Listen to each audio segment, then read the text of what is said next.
आम इंतखाबात में 49 दिन रह गए। कागजात नामजदगी जमा कराने का आज पहला रोज। उम्मीदवार 22 दिसंबर तक कागजात नामजदगी वसूल और जमा करा सकते हैं। इलेक्शन कमीशन उम्मीदवारों की इब्तदाई फहरिस्त 23 दिसंबर को शाया करेगा। ECP 13 जनवरी को इंतखाबी निशानात अलॉट करेगा। सियासी जमातों से मखसूस नशिस्तों की तरजीही लिस्टें 22 दिसंबर तक तलब।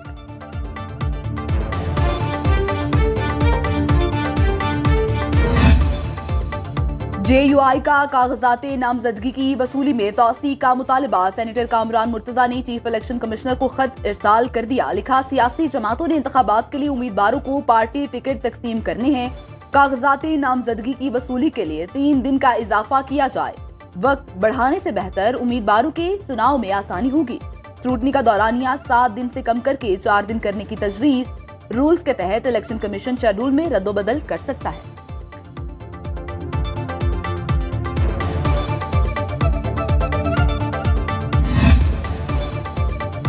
मुस्लिम लीग नून की इंतखाबी तैयारियां हतमी मरहले में दाखिल। नवाज शरीफ की ज़ेर सदारत पार्लिमानी बोर्ड का 14वां इजलास। खातीन की मखसूस नशिस्तों पर उम्मीदवारों के इंटरव्यूज।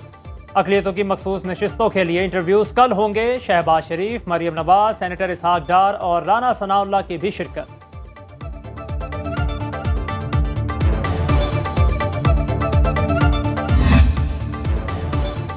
अवामी नेशनल पार्टी ने बलूचिस्तान से कौमी और सूबाई असम्बली के उम्मीदवारों का ऐलान कर दिया। सेनेटर उमर फारूक कासी को NA 263 से टिकट जारी। NA 262 से नसीरुद्दीन काकड़ इलेक्शन लड़ेंगे। NA 251 से हाजी शफी, NA 252 से शाजिया बीबी उम्मीदवार नामजद। NA 253 से फरीदुल्ला दमड़, NA 257 से नवाज अली को टिकट जारी।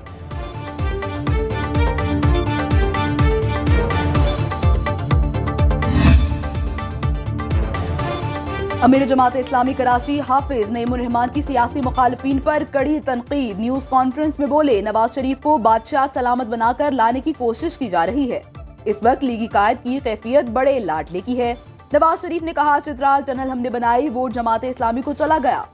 साबिक वजीर आजम बताएं, टनल का काम कब शुरू हुआ।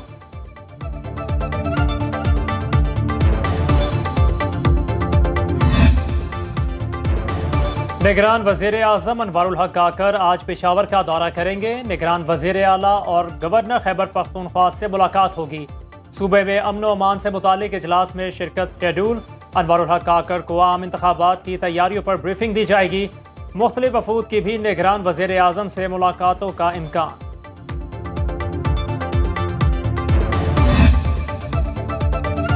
Islamabad high court registrar office का साइफर फर्द जुर्म रोकने की दरखास्त पर एतराज। साबिक चेयरमैन PTI की दरखास्त पर जस्टिस गुल हसन औरंगजेब की समाअत। अदालत का दरखास्त नामुकम्मल होने पर वकील पर इजहार बरहमी।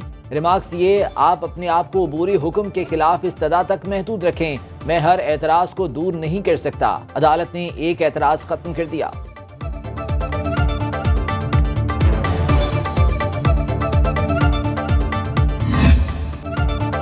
पेट्रोल सस्ता, फ्यूल एडजस्टमेंट के नाम पर बिजली फिर भी महंगी। फी यूनिट कीमत में 4 रुपए 66 पैसे इजाफे की सिफारिश। CPPA ने दरखास्त दायर कर दी। इजाफा माह नवंबर की फ्यूल प्राइस एडजस्टमेंट की मद में मांगा गया। नेपरा में 27 दिसंबर को समाअत होगी। सार्फिन पर 40 अरब से जायद बोझ पड़ेगा। के इलेक्ट्रिक की सार्फिन के लिए बिजली 1 रुपया 72 पैसे फी यूनिट महंगी होने का इम्कान। नवंबर में पेट्रोल सस्ता हुआ तो बिजली भी सस्ती होनी चाहिए, शहरियों का शिकवा।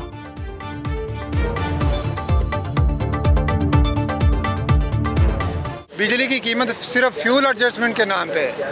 ये क्यों इसमें इजाफा किया जा रहा है? नहीं बढ़नी चाहिए। आवाम तो पहले नहीं बिल दे पा रही, उनके अखराजात ही नहीं पूरे हो रहे। हर महीने महंगी करते हैं, सारा ये नज़ला गरीबों पर गिरता है। बाकी महंगाई तो सोचते नहीं भी कितनी महंगाई और रोटी नहीं खान जोगे थे, बिजली महंगी करी जाते हैं। मईशत बहाली में अहम पेशरफ्त। आलमी बैंक ने पाकिस्तान के लिए $35 करोड़ कर्ज की मंजूरी दे दी। वर्ल्ड बैंक एलामिया के मुताबिक राइज टू प्रोग्राम महसूलात को बढ़ाने से तैयार किया गया। मकसद मालियाती इंतजाम, पायदार और जामे इक़्तिसादी तरक्की के लिए मुसाबकत को फ़रोग़ देना है। प्रोग्राम से पाकिस्तान के पावर सेक्टर के बेहतर इंतजाम में भी मदद मिलेगी। फौरी मालियाती और साख्ती इस्लाहात की ज़रूरत पर जोर।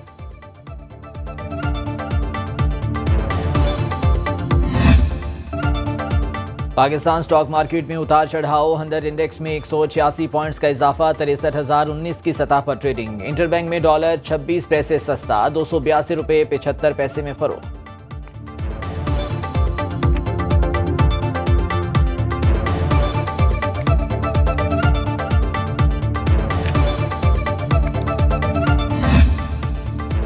कराची के शहरियों के लिए अच्छी खबर। निगरान वज़ीर आला की हिदायत पर एजी सिंध ने बसों के लिए फंड्स जारी कर दिए। मकबूल बाकिर का कहना है फंड्स मुंतकिली के बाद महकमा ट्रांसपोर्ट कस्टम ड्यूटीज अदा करने का पाबंद। 1 हफ्ते के अंदर अदायगियां करके बसों को रिलीज कराएंगे। महकमा ट्रांसपोर्ट को अवामी रिलीफ के लिए जल्द बसों को सड़कों पर लाने का भी हुक्म। निगरान वज़ीर आला का BRT रेड लाइन कॉरिडोर की मंजूरी के लिए विफाक से राबिता।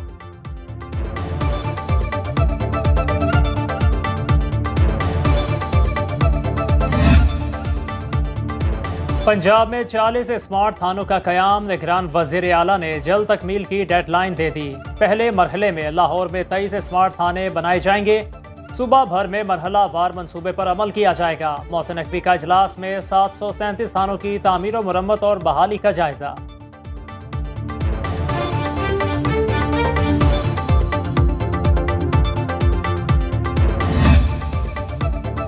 सैलाब की वजह से बंद अवाम एक्सप्रेस 16 माह के बाद चल पड़ी। पेशावर कैंट स्टेशन से कराची के लिए रवाना।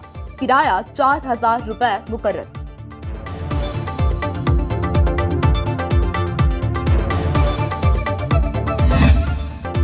सैलाब गुजरे 1 साल बीत गया। खैरपुर नाथिन शाह के सैलाब जदगान की मुश्किलात खत्म ना हो सकी।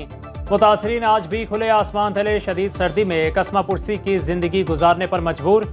घर घर सर्वे तो हुए, रकम मिली ना घर बने।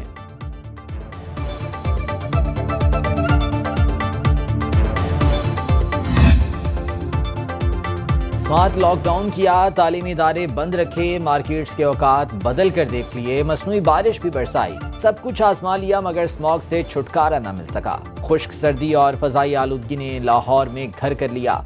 आलूदा शहरों में लाहौर एक बार फिर पहले नंबर पर। महकमे मौसमियात का कहना है कि दिसंबर ऐसे ही गुजरेगा।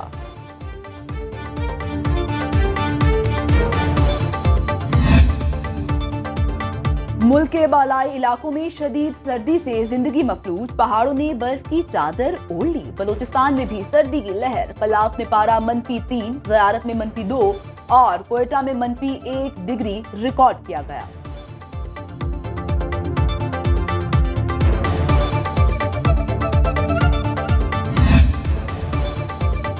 पाक अमरीका ताल्लुकात की नई जहद। Army chief general Asim Munir की अमरीकी थिंक टैंक के नुमाइंदों से मुलाकात। सिपा सालार ने इलाकाई सलामती दहशतगर्दी पर पाकिस्तान के नुक्ता नज़र को उजागर किया। अमरीकी थिंक टैंक के नुमाइंदों ने दहशतगर्दी के खिलाफ पाक फौज की कुर्बानियों को सराहा।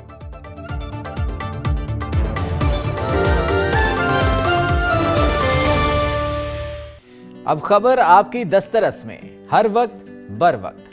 अभी सुनो न्यूज़ के YouTube चैनल को सब्सक्राइब कीजिए, बेल आइकॉन पर क्लिक कीजिए और बाखबर रहिए मुल्की और बैनुल अक़वामी हालात से यकीन के साथ।